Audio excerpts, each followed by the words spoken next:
آقای رضا رشیدپور، ایشون در زمانی که من یک اشتباه کردم در مورد عرض کنم خدمتتون نام سازنده ورزشگاه در جام ملت‌های اروپا، امیر دولاب، بله، که یک تبهکار اینترنتی آمده بود و اسم خودش رو گذاشته بود، خواست معروف بشه، معروف هم شد. بله. واقعا بعدم گفت من آرزو داشتم که اسمم روی شبکه 3 در یک برنامه زنده برده بشه. بله.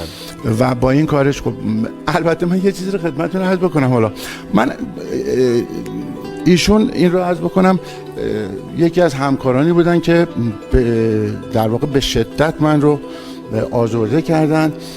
آقای رشیدپور، بله. ببینید الان شما یه اشتباه میکنید به عنوان مجری. بله. در واقع در رسانه ها به شما همه حمله میکنن.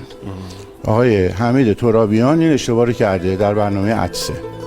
اون زمانی است که همکاران بر از شما حمایت کنن، بگن آقا اشتباه مال همه است، آقای ترابیان هم اشتباه کرده و برنامه زنده اشتباه. من نمیدونم ماجرا چیه، اگر دوست دارید بگید. من اصلا عکس ایشون رو هر جا ببینم رومو میکنم اینور، یعنی اینقدر از ایشون ناراحت و دلگیرم. ببینید ایشون آمدن در یک برنامه، متاسفم که این رو عرض بکنم، شروع کردن خندیدن، گفتن که چیه؟ گفتن که دروازه دولاب. اون آقای تبهکاری که اسم خودش رو می‌خواست بگه امیر دولاب. بله میدونم. خندیدن دروازه دولاب.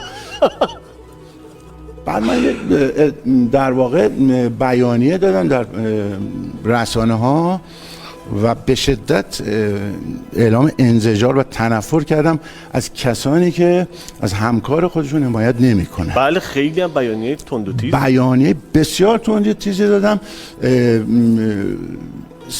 صرفا به خاطر کسانی که در واقع منتظر هستن که از اتفاقات به سود خودشون استفاده. ببین در موقع آقای ویدال چی گفتم؟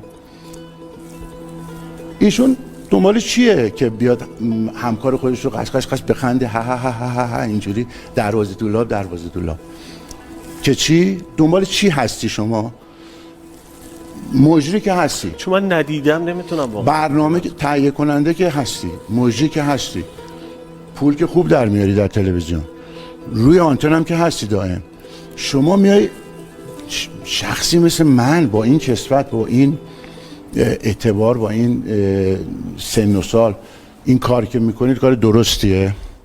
اینا باعث میشه که انسان خودش رو در واقع نشان بده.